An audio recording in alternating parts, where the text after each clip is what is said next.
वस्वः तत्सवितुर्वरेण्यम् भर्गो देवस्य धीमहि धियो यो नः प्रचोदयात्। जिज्ञासा समाधान के इच्छुक हम सब हैं। ज्ञान स्वरूप परमात्मा का स्मरण 3 बार ओम के उच्चारण के साथ।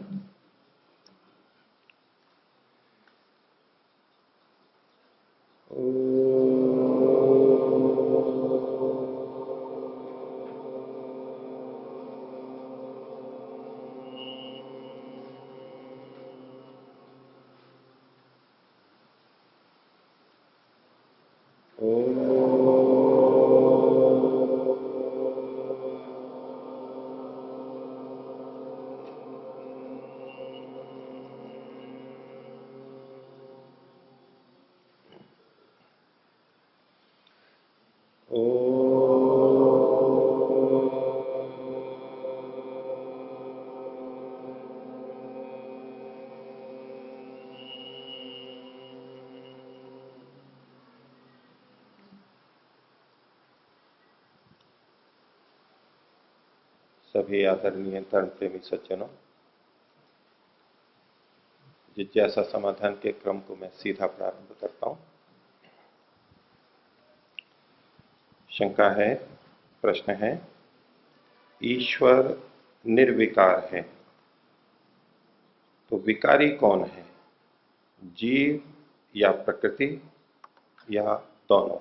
सविस्तार समझाएं। विकार शब्द 2 तरह से प्रयुक्त होता है, लेकिन जिस संदर्भ में हम परमात्मा को निर्विकार समझते हैं,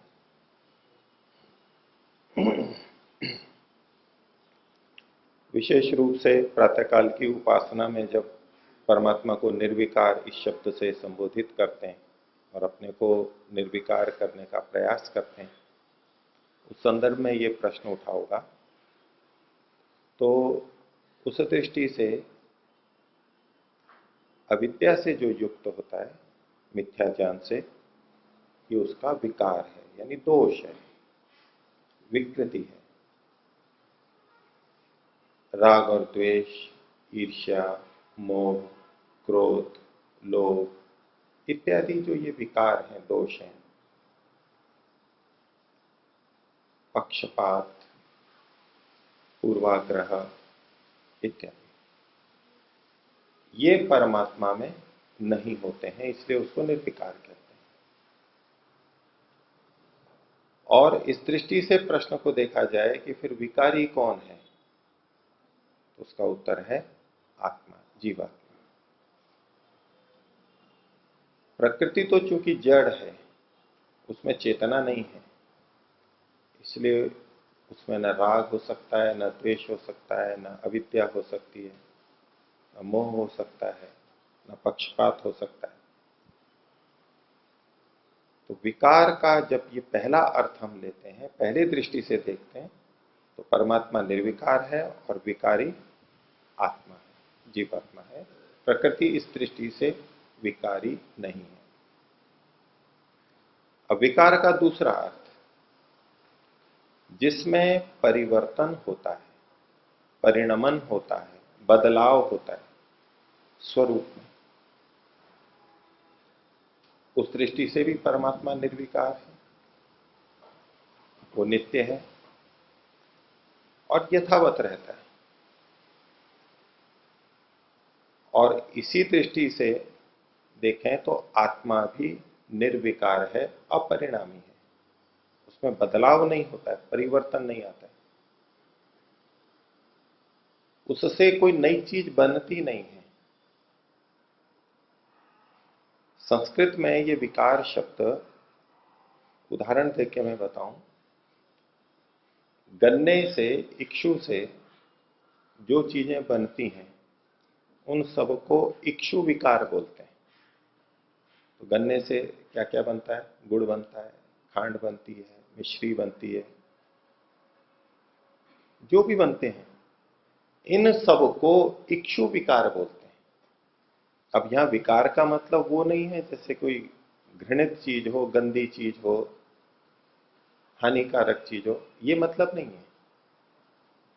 विकार का मतलब है कुछ बदल के नया जो कार्य द्रव्य उत्पन्न हुआ है वो। जैसे मूल प्रकृति सत्वर स्तंभ को हम प्रकृति नाम से कहते हैं, और उससे ये जो संसार बना इसको विकृति बोलते हैं। वैसे संसार में या समाज में तो इसी जिसको हम विकृति बोलते हैं, जो दिखाई दे रहा है, इसी को प्रकृति बोलते हैं। ये प्रकृति का सौंदर्य, प्रकृति कितनी सुंदर है, पहाड़ है, घाटियां हैं, समुद्र है, पेड़ है, लोक में तो इसी को प्रकृति बोलते हैं। लेकिन शास्त्रीय भाषा में इसको विकृति बोलते हैं। वहां विकृति का मतलब ये भी नहीं है कि ये कोई बहुत खराब चीज है, ये बहुत उपयोगी है।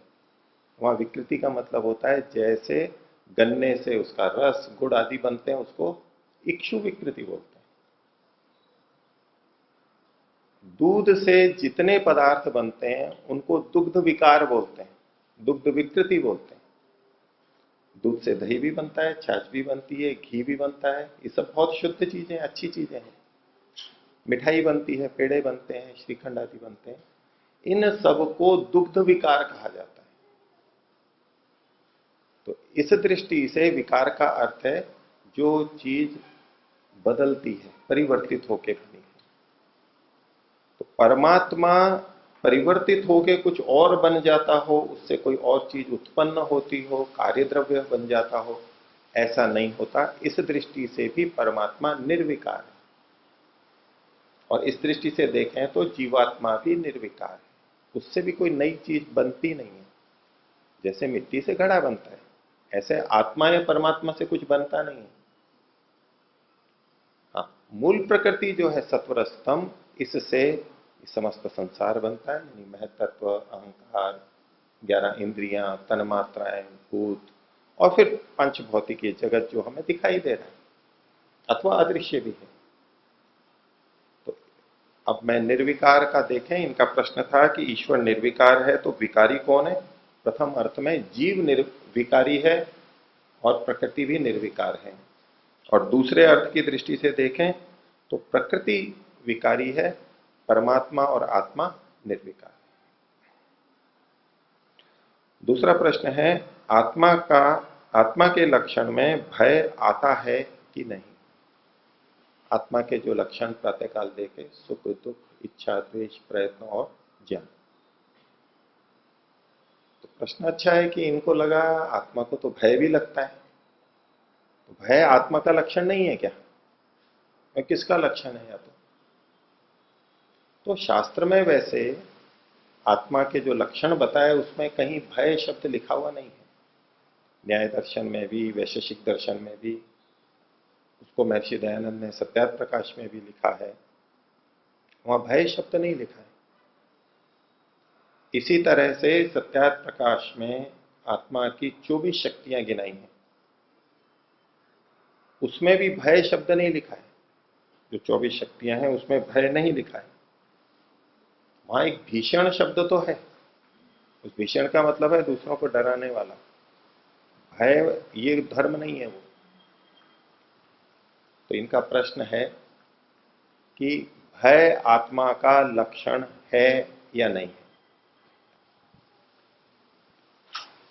ये ठीक है कि आत्मा को ही भय होता है, इस दृष्टि से हम आत्मा का लक्षण भय को मान सकते हैं, मानना चाहिए, कोई आपत्ति नहीं है। और जहां ये सुख दुख, इच्छा द्वेष, प्रयत्न गुण बताए गए न्याय दर्शन में, और ये आत्मा के लक्षण बताए गए, इसका मतलब क्या है कि जहां ये गुण दिखाई दे रहे हों वहां समझ लें कि आत्मा है।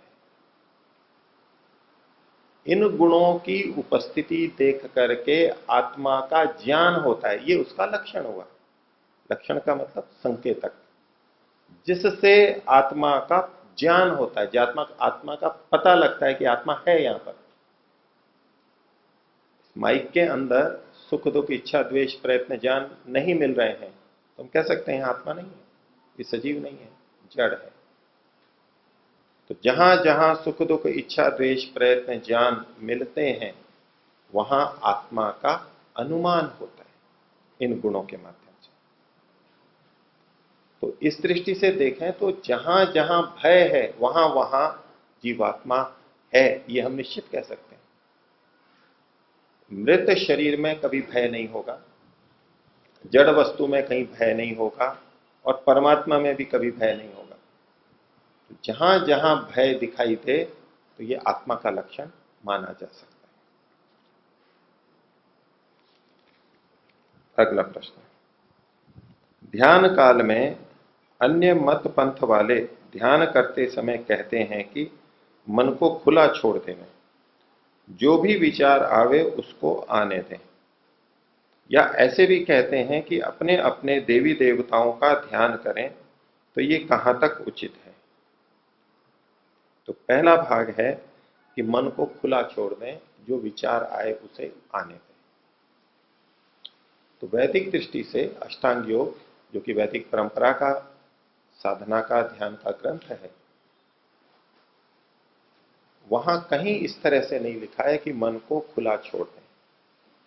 वहां तो योग का लक्षण ही दिया, योग चित्त वृत्ति निरोध, चित्त की वृत्तियों का रोकना, रुक जाना, नियंत्रित करना, ये योग के अंतर्गत आता है। जो लोग इसको ध्यान की प्रक्रिया में लेते हैं उनका सोच, उनका सिद्धांत कुछ इस प्रकार से है कि मन को जितना भी किसी चीज से रोकेंगे मन बार बार वहीं जाएगा।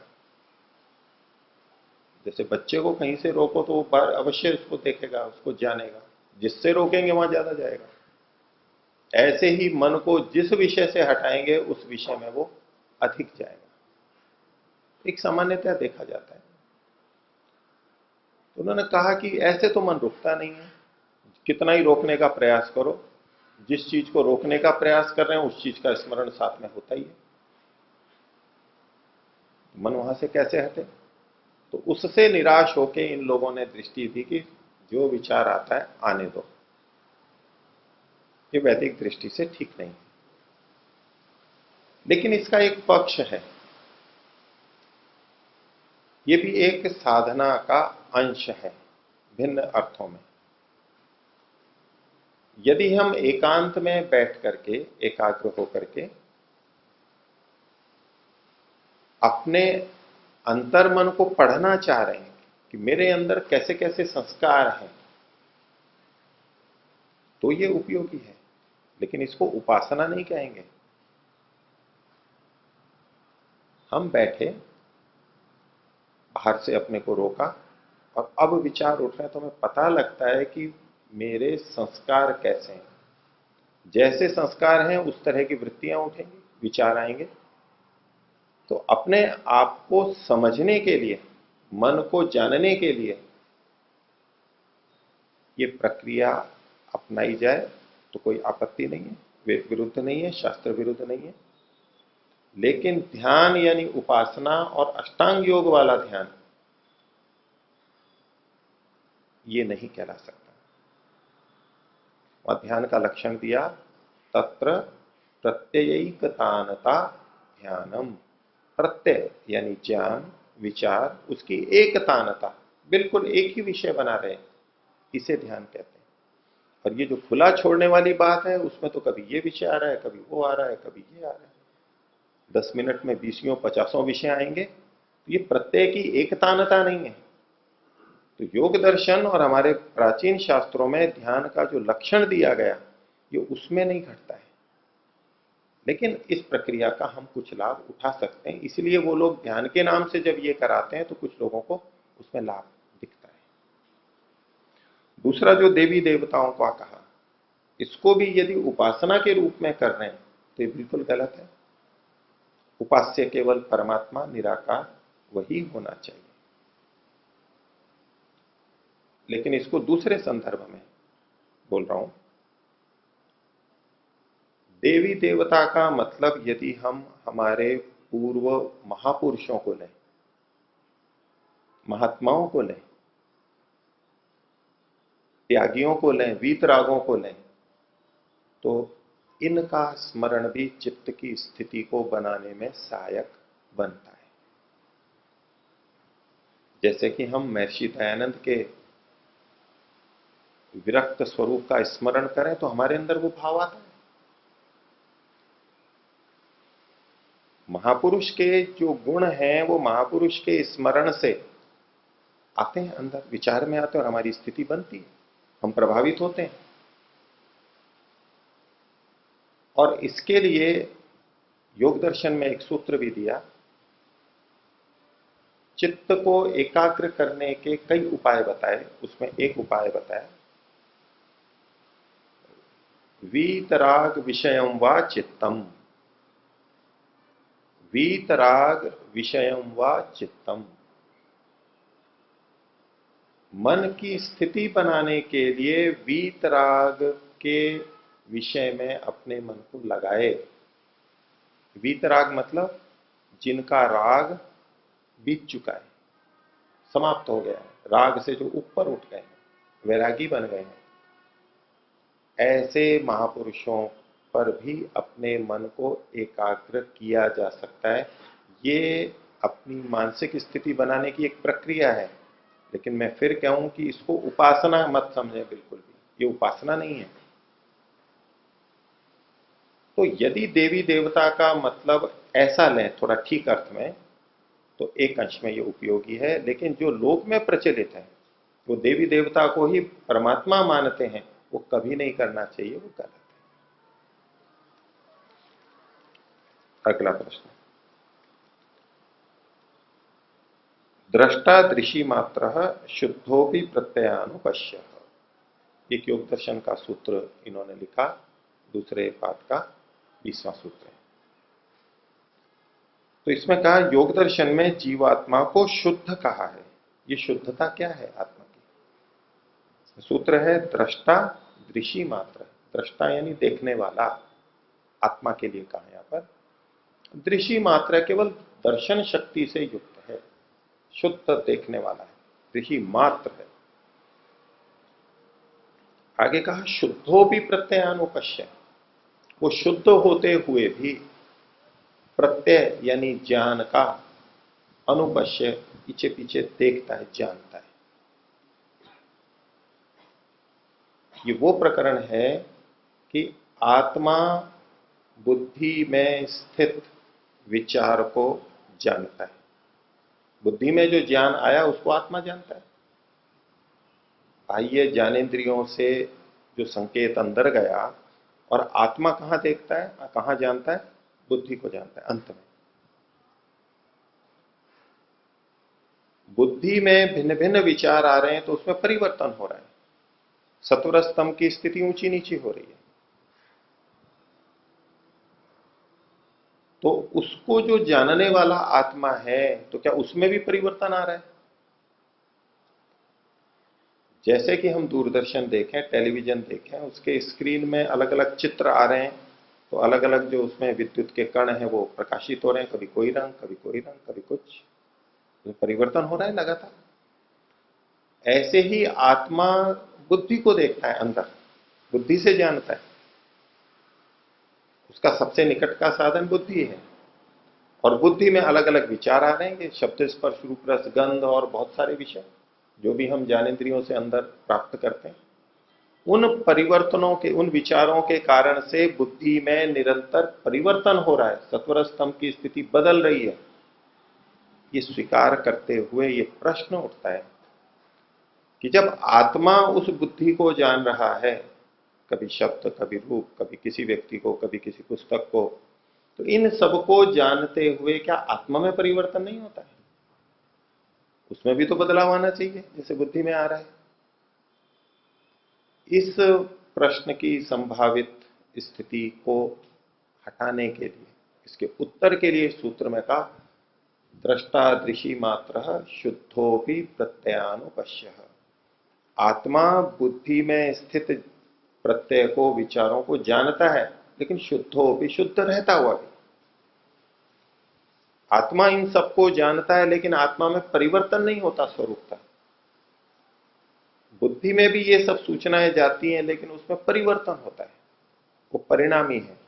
लेकिन आत्मा अपरिणामी है, इसको बताने के लिए यहां पर शुद्ध शब्द का प्रयोग किया गया।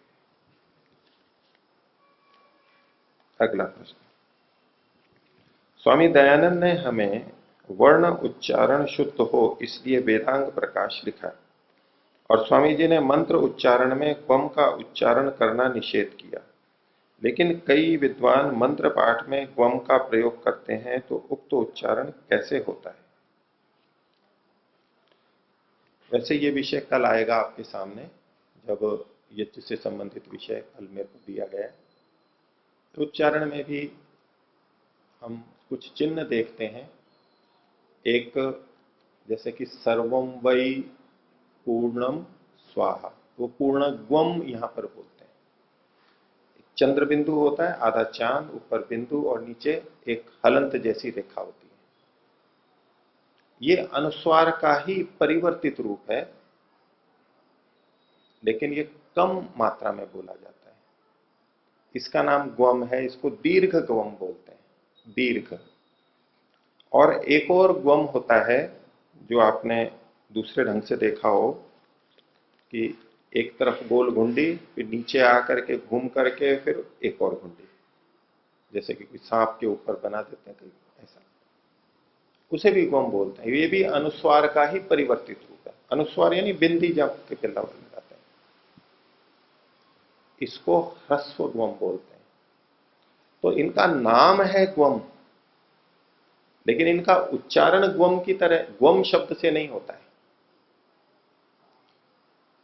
इनका नाम है ग्वम, ह्रस्व ग्वम और दीर्घ ग्वम, लेकिन इनका उच्चारण जो किया जाएगा वो ग्वम शब्द से नहीं किया जाता है।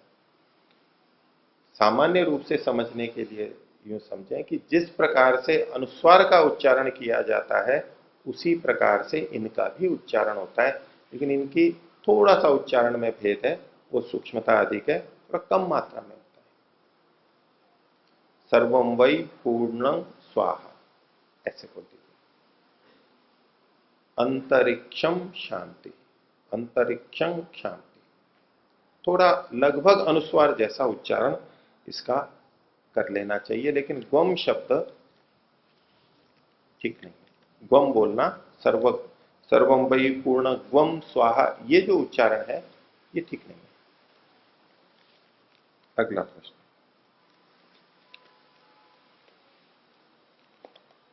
आर्य जगत में अष्टांग योग पद्धति से ध्यान कराया जाता है और सब ध्यान करते हैं, लेकिन इस पद्धति से ध्यान करने वाले की कुछ अनुभूति होती होगी, उसका कुछ संकेत या एहसास का विवरण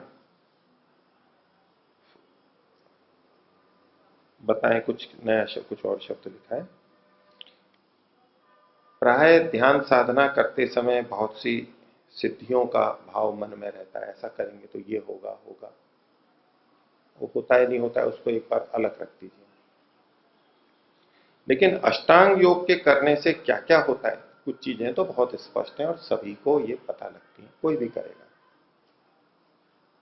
जिसमें कि एकाग्रता की प्राप्ति, शांति की प्राप्ति, धैर्य की प्राप्ति, निर्भयता की प्राप्ति, अंदर बहुत दृढ़ता की प्राप्ति, लक्ष्य के प्रति बहुत समर्पण की प्राप्ति, पूरी दृष्टि तो बदल जाएगी जीवन जीने की।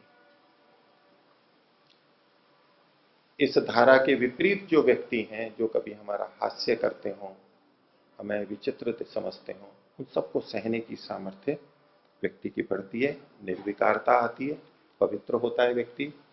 जो काम क्रोध लोभ मोह आदि दोष हैं वो धीरे धीरे कम होते चले जाते हैं। ये तो थोड़े से भी साधना करने से स्पष्ट होने लगते हैं और धीरे धीरे इनकी स्थिति बढ़ती जाती है, बुद्धि बढ़ती है, तीव्र होती है, ये सब चीजें आती हैं, स्वास्थ्य अच्छा होता है।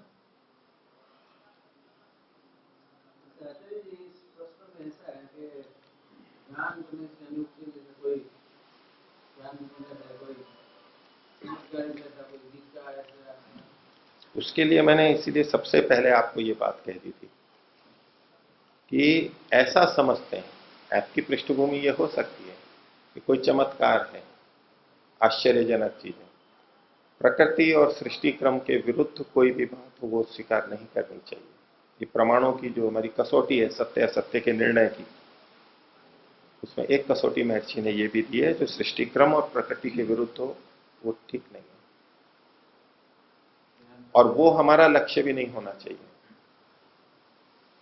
अगर है भी, इसलिए मैंने कहा उसको एक बार एक तरफ छोड़ दीजिए आप, क्योंकि उस पर फिर दो पक्ष आएंगे कि कोई कहेगा होता है, कोई कहेगा नहीं होता है। उसको एक तरफ छोड़ दीजिए, उसकी चिंता मत कीजिए। और आपको उस सिद्धि को प्राप्त करके क्या करना है? लोगों को दिखाना है कि भाई मैंने ये प्राप्त कर लिया, वो नहीं, वो फंसने वाली स्थितियां हैं। हमारा लक्ष्य अपने को पवित्र करना है, परमात्मा को प्राप्त करना है, बस वो लक्ष्य रहे। और अगर ये सिद्धियां आती होंगी तो आ जाएंगी। तो वो कुछ योग दर्शन में बातें आई हैं कि वो आगे की बातें जानता है, अपने भूत की बातें जानता है। विभूति पाद में बहुत सारी बातें आई हैं, और बहुत सारी बातें उसमें संभव हैं, हो सकती हैं, हमारे को ऐसा समझ में आता है। और कुछ बातें ऐसी हैं जो हमारे को भी समझ में नहीं आती, हो सकता है वो सत्य हो।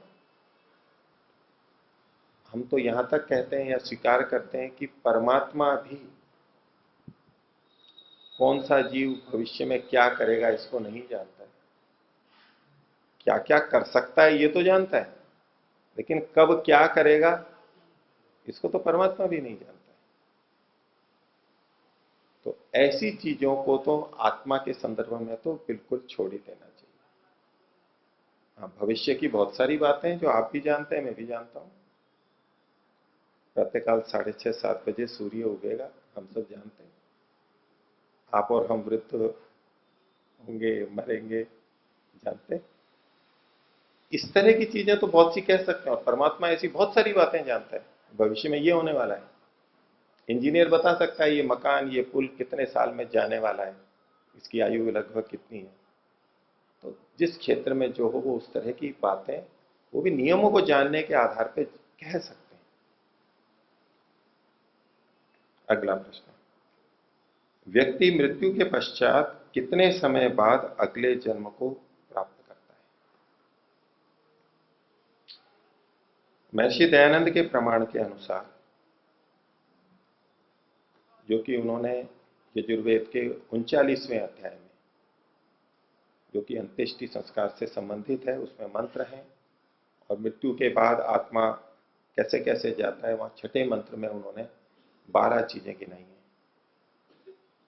सूर्य, अग्नि, वायु, आदित्य, चंद्रमा, पृथ्वी, ये बहुत सारी चीजें गिनाई हैं। और उसके भावार्थ में महर्षि लिखते हैं कि जीवात्मा मृत्यु के बाद सूर्य आदि में भ्रमण करके और फिर जन्म को प्राप्त करता है, परमात्मा उसको जन्म दिलाता है। और 5वें मंत्र के भाव में भी, भावार्थ में भी इसी तरह की बात उन्होंने लिखी है, पृथ्वी आदि में भ्रमण करके कुछ दिनों पश्चात, कुछ काल तक भ्रमण करके। तो इससे हम इतना संकेत ले सकते हैं कि मरते ही एकदम जन्म नहीं होता। ये विषय बहुत परोक्ष है, इसमें हमारा कोई प्रत्यक्ष प्रमाण नहीं है। कोई योगी जानता हो तो बात अलग है, आप और हम प्रत्यक्ष नहीं जान सकते, और इसमें बहुत अनुमान भी कुछ नहीं कर सकते, हम ज्यादा तर्क युक्ति भी नहीं कर सकते। इसमें हमारे लिए शब्द प्रमाण काम करता है। और चूंकि महर्षि ने लिखा है और वेद मंत्र के भाष्य में लिखा है, तो हमारे लिए वो सबसे अधिक प्रामाणिक है। और वहां उन्होंने 12 चीजों को गिनाया है। पहले दिन इससे शक्ति प्राप्त करता है, दूसरे दिन इससे, ऐसे 12वें दिन, 12 दिन का उल्लेख है। भावार्थ में 12 दिन नहीं लिखे, लेकिन कुछ काल ऐसे भ्रमण करके फिर जन्म को लेता है। तो इतना तो हम इससे स्पष्ट समझ सकते हैं कि एकदम नहीं लेता। लेकिन उपनिषद का एक वचन, एक दृष्टांत आता है जिससे प्राय ये कथन किया जाता है कि जब तक अगला जन्म निश्चित नहीं हो जाता, अगला शरीर, तब तक पिछले शरीर को नहीं छोड़ता है, ऐसा एक अर्थ लिया जाता है। वहां पर तृण जलुका नाम के एक कीड़े का उदाहरण दिया। एक जोंक जैसा कीड़ा होता है जो प्राय बारिश में आता है, वो ऐसे ऐसे चलता है, ऐसे ऐसे, और वो दो टहनियां हो, डालियां हो, और इस डाली से उस डाली में जब वो जाता है तो क्या करता है, पहली डाली के किनारे पे पहुंच के आगे के भाग से इधर उधर देखता है पहले यूं। उसकी पता नहीं आंखें होती है नहीं होती है, लेकिन यूं टटोलता है और फिर एक जगह मिलती है वहां टिकाता है, वहां टिकने के बाद में पीछे से छोड़ के आगे जाता है। उछल के नहीं जा सकता, वो पीछे टिका रहता है और आगे टिका करके सूंड को और फिर पीछे से उठ करके जाता है। वो तृणजलुका कहलाती है। ये एक दृष्टांत दिया गया। इसके आधार पर ये निष्कर्ष कई जने निकालते हैं कि जब तक अगला जन्म निश्चित नहीं हो जाता तब तक आत्मा पिछले शरीर से नहीं निकलती। अगला निश्चित हो गया और तब इसको छोड़ती है, और छोड़ते ही इसका मतलब है अगला जन्म प्राप्त कर लेती है। इस आधार पे वो कुछ लोग ये अर्थ लेते हैं। परोपकारी पत्रिका के जैसा समाधान में एक अंक के अंदर इस पर काफी विस्तार से समाधान का मैंने प्रयास किया था कि ये दो तरह के उदाहरण मिल रहे हैं हमारे को, और हम किस प्रमाण को माने, और एक तो गलत होगा, भिन्न होगा, और जो गलत होगा उसको हम गलत नहीं कह सकते, वो भी उपनिषद का वचन है, तो उसकी क्या संगति हो। तो मेरी समझ में वहां ये आया, मैंने उसमें ये समाधान लिखा था कि वेद का प्रमाण है और महर्षि का भाष्य है, इसलिए ये हमारे लिए प्रथम कोटि का प्रमाण है। उपनिषद उससे नीचे का प्रमाण माना जाएगा, ऋषिकृत ग्रंथ है वो, ईश्वरकृत नहीं है। तो कुछ काल बाद होगा।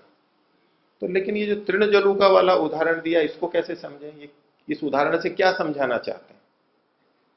यदि कोई ये कहे कि भाई पिछला शरीर तब छूटता है जब अगले शरीर में जाता है, तो अगर इस दृष्टांत को जू का दूध दें तो वो तृणजलुका एक क्षण में दोनों तिनकों पर रखती है।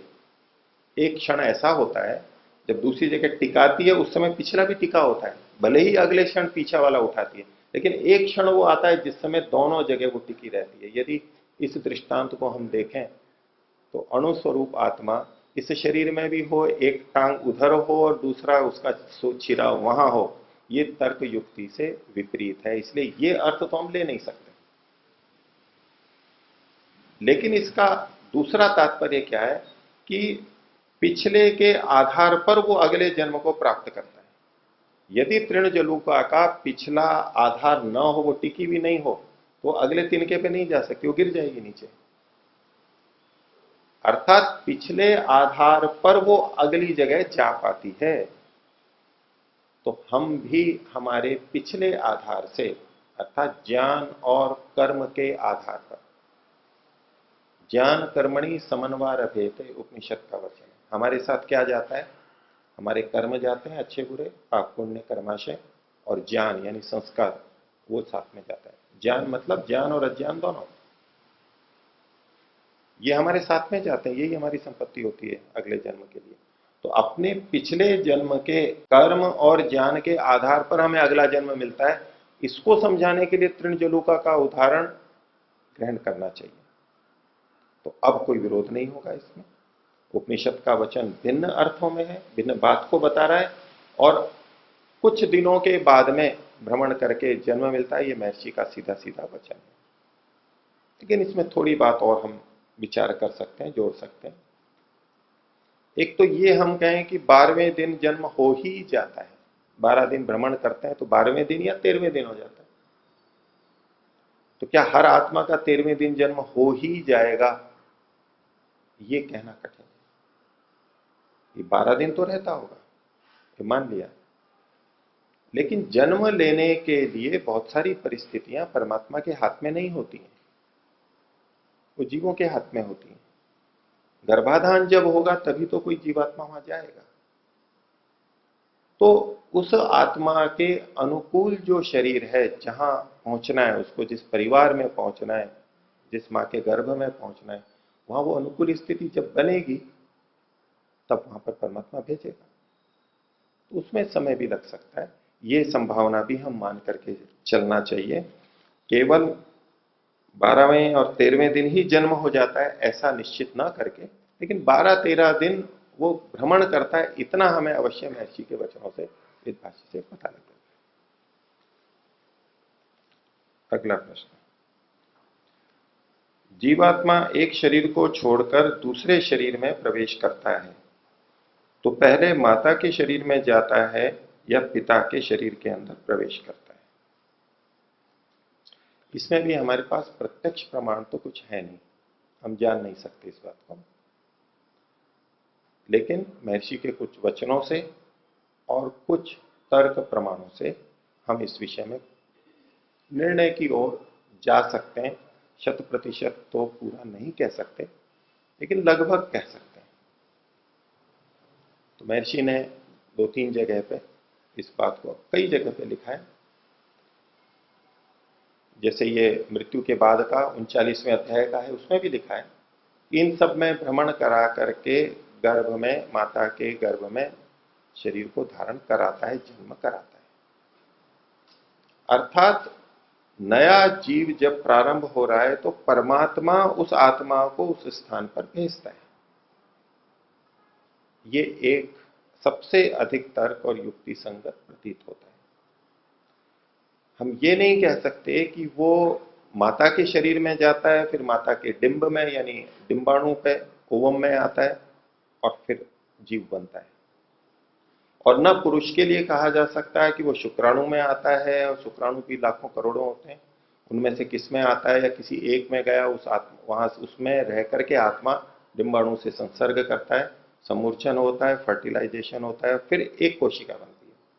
आधी कोशिका डिंबाणु की, आधी कोशिका शुक्राणु की, मिलकर के एक कोशिका बनती है, वहां से जीवन प्रारंभ होता है, शरीर। तो जिस क्षण वो दोनों मिलते हैं और एक शरीर, एक पूरी कोशिका बन जाती है, वहां उस समय परमात्मा आत्मा को भेजता है कर्मों के अनुसार। ये सबसे अधिक समझने वाली, महर्षि के वाक्यों के अनुरूप संगति प्रतीत होती है। उपनिषदों में और फिर वेदांत दर्शन में भी इस प्रसंग में कुछ चर्चाएं आती हैं, जिसमें होता है कि प्रकाश के साथ सूर्य की किरणों तक, किरणों से गया, बारिश में चला गया, मेघ में चला गया, बारिश के साथ आत्मा जमीन पे आ गया, फिर पौधों में चला गया, फिर अन्न में आ गया, अन्न को जिसने खाया तो उसके शरीर में चला गया, इत्यादि भी वहां पर वर्णन मिलते हैं। उसके आधार पर कुछ लोग कहते हैं कि आत्मा इस तरह से किसी किसी शरीर में जाता है और जाने के बाद में फिर शरीर को धारण करता है। लेकिन इसको देखें तो इसमें कर्मफल की वो व्यवस्था फिर हमें दिखाई नहीं देती। ये तो स्वतः आ रहा है, जा रहा है। अब परमात्मा को भेजना है तो वो तो सीधे ही भेज सकता है, उसको इन माध्यमों की आवश्यकता नहीं है। उस तरह के जो वर्णन मिलते हैं उनकी एक अलग संगति हमें लगानी होती है, वो एक अलग प्रक्रिया है। और अन्न खाते हैं, अब कुछ लोग कहते हैं कि केवल पुरुष के शरीर में ही आत्मा आती है और फिर गर्भाधान के समय गर्भ में जाती है और फिर जीव जन्म लेता है, ये भी कुछ लोग मानते हैं। सत्यार्थ प्रकाश का एक प्रसंग आता है, वहां कुछ इस तरह के संकेत मिलते हैं। लेकिन महर्षि के दूसरे संकेत जो मिलते हैं कि गर्भ में आत्मा को प्रवेश परमात्मा कराता है, वो अधिक संगत है, वो कर्म के अनुसार हमें स्वीकार्य अधिक हो सकता है। अगला प्रश्न, पुनर्जन्म में हम पुनर्जन्म मानते हैं, तो कोई वैदिक विद्वान का निधन हो गया तो क्या वो पुनर्जन्म में मौलवी के घर हो सकता है, यानी वो मौलवी बन सकता है? विद्वान तो वो भी है, इसको भी विद्वान मान रहे, लेकिन मुस्लिम विद्वान मौलवी है। और इसका विपरीत भी कि क्या कोई मौलवी मरने के बाद में वैदिक विद्वान बन सकता है? और यदि ऐसा होता है तो इससे हम क्या संकेत लेंगे? तो पहले तो ये कि वैदिक धर्मी या हिंदू धर्मी या मुस्लिम या ईसाई, वो तो होते रहते हैं। पुनर्जन्म की घटनाओं में ये देखा जाता है। मैंने भी 10-12 पुनर्जन्म की घटनाएं जैसे जैसे अखबारों में आती थी तो वहां जा जा करके इस घर में और पिछले घर में, मैं दोनों जगह साक्षात्कार लेके, कैमरा लेकर के जाते हैं, उसकी वीडियो भी बनवा रखी है। तो एक अजमेर के पास का केस था जिसमें बच्चा पहले हिंदू परिवार में था और बाद में मुस्लिम परिवार में उसके, मेवात परिवार, मेवात बोलते हैं वहाँ पर, जो आधे हिंदू मुस्लिम है, लेकिन वो आजकल मुस्लिम परिवार ही था जिसमें वो गया, वहाँ पर उसका जन्म हुआ। और उस बच्चे ने यात्रा कर रहा था माँ की गोद में, और माँ की गोद में वो रोता ही रहता था, शांत नहीं होता था, माँ उसको चुप नहीं करा सकती थी। एक दिन बस में जा रहे थे तो एक और महिला बैठी थी, अपेक्षा से बड़ी उम्र की थी, उसको देखते ही वो चुप हो गया। उसने उसको गोदी में पकड़ाया, भीड़ भीड़ थी, उसकी गोदी में जाती ही एकदम चुप हो गया, वो शांत हो गया। फिर उतरने लगे, फिर उसको माँ को दिया, वो हिंदू माँ दूसरी महिला थी, ये मुस्लिम थी, उसको दोबारा दिया तो फिर रोने लग गया वो, बहुत माना ही नहीं। फिर हिंदू की गोद में गया तो फिर वो चुप हो गया। वो पहले जन्म वाली माँ थी, और उसका बच्चा चोट लग करके मृत्यु को प्राप्त हुआ था। चोट उसके यहां लगी थी, जो कि अगले जन्म में भी उसके चिन्ह था यहां पर। फिर जब वो मुस्लिम परिवार में रहा ही नहीं, तो उन मुस्लिम परिवार ने उस बच्चे को ये मान के कि हमारे यहाँ तो सुखी नहीं है तो बच्चा सुखी रहे, उन्होंने उस हिंदू माँ को ही दे दिया। वो हिंदू परिवार में पल रहा है बच्चा अभी। तो हिंदू से मुस्लिम में या मुस्लिम से हिंदू में ये तो होता है। अब रही बात वैदिक विद्वान की, तो मेरी समझ से ऐसा ईश्वर के न्याय की दृष्टि से देखें तो जो वैदिक विद्वान है, सच्चा वैदिक विद्वान, वो कभी मौलवी के रूप में जन्म नहीं ले सकता, नहीं लेगा, क्योंकि वो शुद्ध ज्ञान की स्थिति में उसने एक यात्रा की है। तो उसको शुद्ध ज्ञान से दूर अज्ञान में परमात्मा क्यों जन्म देगा?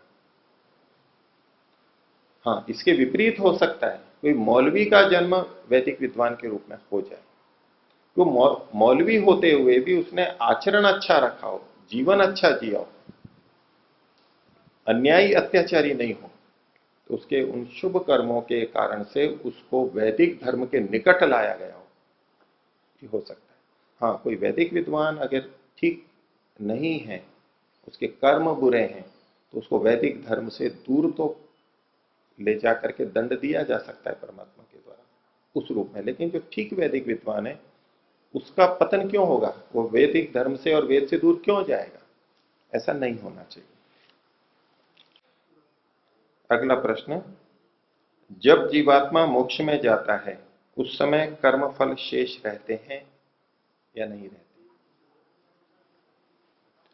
ये भी अपने आप में विद्वानों में एक विचारणीय और भिन्न मत वाला विषय है, विवादास्पद विषय है। मैं जितना समझ पाया हूं उसके हिसाब से शास्त्र प्रमाण के आधार पर इसका उत्तर है कि कर्म शेष नहीं रहते।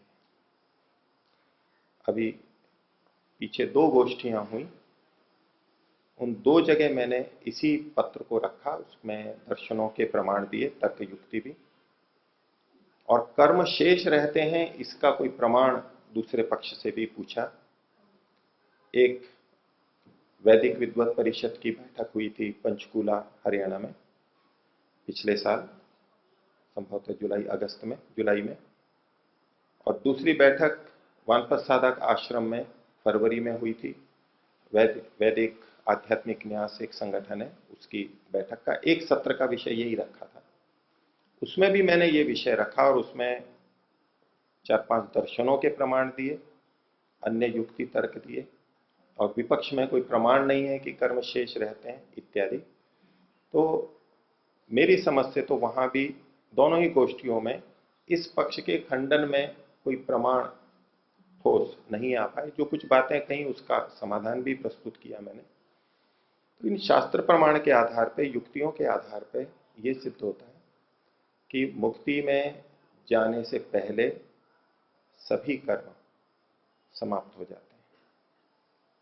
इस पक्ष में फिर कुछ प्रश्न भी उठते हैं कि यदि कर्म सारे समाप्त हो गए तो मुक्ति के बाद में जो जन्म मिलेगा वो किस आधार पर मिलेगा? और एक प्रश्न इसमें यह भी बचता है कि यदि कर्म शेष रहते हैं तो क्या वो बिना भोगे समाप्त हो जाते हैं? इसलिए इस पे भी काफी विस्तार से चर्चा है दोनों पक्षों की, और सब प्रमाण उसको देखें तो अभी यही समझ में आता है। और मुक्ति के बाद में जो जन्म होता है उसको परमात्मा की शुद्ध कर्म निरपेक्ष कृपा मानेंगे। और मनुष्य जन्म का मिलना महर्षि ने स्पष्ट लिखा है कि पाप और पुण्य की तुल्यता से होता है या पुण्य की अधिकता से होता है। तो जब पाप और पुण्य सब समाप्त तो हो गए, मुक्ति में कोई नए कर्म होंगे नहीं, तो मुक्ति के बाद में जो जन्म होगा उस समय भी पाप और पुण्य बराबर ही होते हैं, यानी शून्य शून्य होते हैं। हिसाब बराबर होता है, बरोबर गुजराती में। तो ये भी बराबर वाली स्थिति है। और उसमें सामान्य मनुष्य का जन्म उसको प्राप्त होता है। जैसे पिता अपने बच्चे को नया व्यापार शुरू करने के लिए एक प्रारंभिक चीज देता है, अब आगे वो उसके आधार पे कितना ऊंचा जाता है या घाटे में जाता है ये उसका पुरुषार्थ है। लेकिन प्रारंभ में ईश्वर एक सामान्य मनुष्य का शरीर अध्यस्त का देता है, आगे फिर जीव के कर्म के अनुसार चलता रहता है। ये इसका समाधान समझ में आता है। आप लोग प्रति प्रश्न भी कर सकते हैं, उसके लिए अगर आपको किसी को हो तो मैं कुछ समय उसमें ले सकता हूं, नहीं तो मैं आगे के प्रश्न लूँ। प्रश्न वही था कि जी। जन्म किस आधार पे है? जन्म मुक्ति के बाद जन्म किस आधार पे मिलेगा? किस आधार पर मिलेगा, तो उसका यही उत्तर है। क्योंकि हमें शब्द प्रमाण मिल रहे हैं कि कर्माशय समाप्त हो जाता है, और दूसरी तरफ प्रमाण मिल रहे हैं कि जन्म फिर होता है मुक्ति के बाद में, तो कोई उपाय नहीं, इसको अपवाद हम मान सकते हैं। सामान्यतया कर्म के अनुसार जन्म मिलेगा, उस नियम का खंडन नहीं होता है, इसको अपवाद मानते हैं। जैसे सृष्टि में जन्म, मैथुनी सृष्टि में जन्म बिना माता पिता के नहीं होता है, स्त्री पुरुष के नहीं होता, लेकिन सृष्टि के आदि में वहां भी कोई इसी नियम को घटाने लगे तो संभव ही नहीं है, वो अपवाद है, लेकिन उससे ये नियम खंडित नहीं होता है। तो हमें जन्म कर्मों के अनुसार मिलता है, शरीर मिलते हैं, ये नियम अपनी जगह अटल है, स्वीकार्य है। लेकिन मुक्ति के बाद में ये नहीं लगेगा, वहां एक अपवाद के रूप में मानेंगे। ये परमात्मा की शुद्ध कृपा है हमारे ऊपर, वो चाहता है कि ये आत्माएं फिर से मेरे आनंद को प्राप्त करें, उसके लिए वो अवसर प्रदान करता है। इस रूप में उसको देखना चाहिए। और किन्हीं को जो अभी बताया उसमें कोई प्रति प्रश्न हो तो जी। मैंने एक जगह पर ऐसा पढ़ा था वैदिक साहित्य में कि ये 12 दिन जो आपने बोले ना मृत्यु के बाद, उसकी जगह पर 12 क्षण 12 जगह से वो गुजरता है जीव, लेकिन क्षणिक क्षणिक में उसका जन्म हो जाता है। ऐसा नहीं तो हम फंस जाएंगे, 12 दिन बिठा देंगे हमको फिर। देखिए ये आपका तर्क या युक्ति है, ठीक है, कि हम 12 दिन फंस जाएंगे। 12 दिन कोई ज्यादा होते हैं? नहीं, ये लौकिक व्यवहार की बात करता हूँ, देखिए महर्षि का भाष्य देखिए। पौराणिक की बात कर रहे हैं, उसमें फंस जाएंगे। नहीं, पौराणिक में नहीं फंसेंगे। हाँ, तो ऐसी बात होगी। नहीं, महर्षि ने लिखा है 3 दिन हमें इसको करना है, उससे संबंधित तीसरे दिन बाद में हम अपने सामान्य कार्यों में लगे। अब फिर पिछली आत्मा के लिए कोई और क्रिया करनी शेष नहीं रहती है। उस पौराणिकता में तो हमें फंसना ही नहीं है, महर्षि ने स्पष्ट निर्देश कर रखा है। लेकिन यदि कोई तथ्य महर्षि ने लिखा है भाष्य में कि पहले दिन ये, दूसरे दिन ये, तीसरे दिन ये, वहां दिन शब्द है, उसको क्षण अर्थ में हम ले लें, ये हमारी मन मर्जी होगी। आप कहें तो मैं पढ़ करके बताऊं।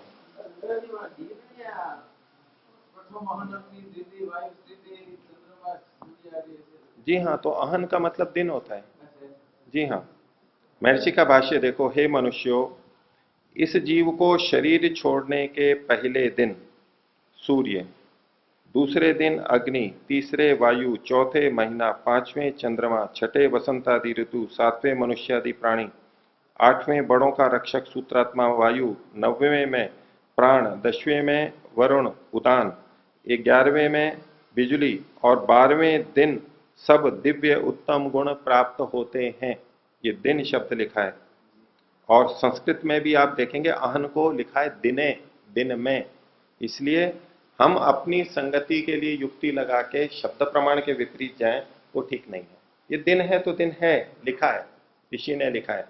और जी,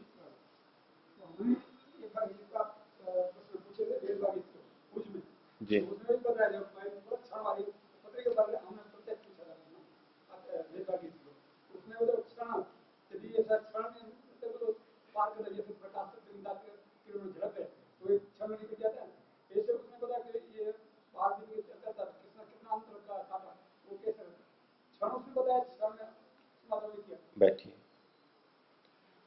देखिए, मैंने इस विषय में आपको शुरू में कहा कि हमारे पास कोई प्रत्यक्ष प्रमाण इसमें नहीं है, हमारी सामर्थ्य नहीं है हम जान सकें इसको, ठीक है। और अनुमान भी हम नहीं कर सकते क्योंकि प्रत्यक्ष नहीं है इस विषय में, हम कुछ संभावना कर सकते हैं। लेकिन ये विषय ऐसा है कि शब्द प्रमाण से जे है, किसका शब्द प्रमाण मान्य होता है? आप्त का। सबसे बड़ा आप्त परमपिता परमात्मा, जो कि खुद ये व्यवस्था करता है, तो सब कुछ जानता है। और वेद मंत्र में ये लिखा हुआ है। अब उसके ऊपर महर्षि का भाष्य है, किसी और का भाष्य होता तो हम फिर भी कुछ विचार लेते, महर्षि का भाष्य है। और इससे बढ़कर के प्रमाण किसी की ताकत नहीं जो इसको हिला सके, इस प्रमाण को। हमारी तो सामर्थ्य नहीं है ऐसी, हमें जब तक कोई और इससे बढ़ के प्रमाण न मिल जाए, हमें ही खुद साक्षात्कार हो जाए, हम मुक्ति में पहुंच जाए और परमात्मा हमें ज्ञान करा दे समाधि में, वो तो एक अलग बात है। नहीं तो तब तक तो हमें ये मानना चाहिए, इसमें कोई आपत्ति नहीं। हम आध्यात्मिक ज्ञान प्राप्त करने के लिए आपके पास शिविर में आए हैं और हमें इसका लाभ भी प्राप्त हो रहा है, परंतु कैसे हम शिविर से अलग हो जाते हैं और बाह्य जीवन के संपर्क में आने से हमारी बंद हो जाती है। हाँ, मतलब हमारी मति मंद हो जाती है, ठीक है, और हम निष्क्रिय हो जाते हैं, ऐसा क्यों? तो लोहे को अग्नि में डालेंगे तो लाल हो जाएगा, गर्म हो जाएगा, और अग्नि से बाहर निकालेंगे तो फिर ठंडा पड़ेगा ना, बाहर का जो वातावरण है उसका प्रभाव पड़ेगा। लेकिन यदि वो लोहा खुद अग्नि बन जाए तो फिर ठंडा नहीं होगा। और ईश्वर रूपी अग्नि ज्ञान के संपर्क में आ जाए तो वो तो सब जगह है। ये तो हमें खुद करना ही होगा, ये हमारी दुर्बलता है, कमजोरी है। हमारे संस्कार ऐसे हैं, हमारी परिस्थिति ऐसी है, हमारा संकल्प कमजोर है, इसलिए ऐसा होता है। आप क्या ये चाहते हैं आप छोटे शिशु बने रहें और आपको चम्मच से खिलाया जाए बार बार? कभी नहीं चाहेंगे। बच्चा चाहता है मैं खुद खा सकूं। थोड़ा बड़ा होने के बाद में माँ चम्मच से खिलाए अपने हाथ से, बच्चा को स्वीकार नहीं होता है, छोटे से बच्चे को स्वीकार नहीं होता है, उसका स्वाभिमान गवा नहीं देता, मुझे खाना है, मुझे समर्थ बनना है। आपको समर्थ बनना है, इतना समर्थ बनना है कि यदि कोई विद्वान ना भी रहे, जैसी कि परिकल्पना करते हैं कि दुष्ट आ गए सब विद्वानों को नष्ट कर दिया, तो भी मैं समझ के चल सकता हूं, ईश्वर साथ में है, अंत प्रेरणा देगा, हम चल रहे हैं, चलेंगे। और वहां भी आप बहुत से साधनों का उपयोग कर सकते हैं। पत्र पत्रिकाएं आती हैं हर समाज की, पुस्तकें हैं, बहुत अच्छे अच्छे लेख हैं, दूरदर्शन पे भी आजकल प्रवचन आ रहे हैं, आप में से अधिकांश को पता होगा। आप चाहें तो सब जगह कर सकते हैं। कुछ भी नहीं है तो भी आप पुस्तकों का स्वाध्याय करके, चिंतन मनन करके अपने को जगाए रख सकते हैं। ये तो हमारी कमजोरी है कि हम वहां जाकर के डूबने लगते हैं। और अगर ऐसा है तो बार बार आइए, कुछ समय बार बार आइए, बार बार आइए, और फिर आप भी अग्नि बन जाएंगे। फिर आप दूसरों को उष्मा देंगे, फिर दूसरे आपके पास आएंगे, वो आपको यही प्रश्न करेंगे कि जी आपके पास आते हैं तब तो अच्छा लगता है, फिर चले जाते हैं तो दूर होते हैं। आपको भी इसी प्रश्न का उत्तर देना पड़ेगा, और वो योग्यता आपकी होनी चाहिए हर आर्य समाजी की। तो मैं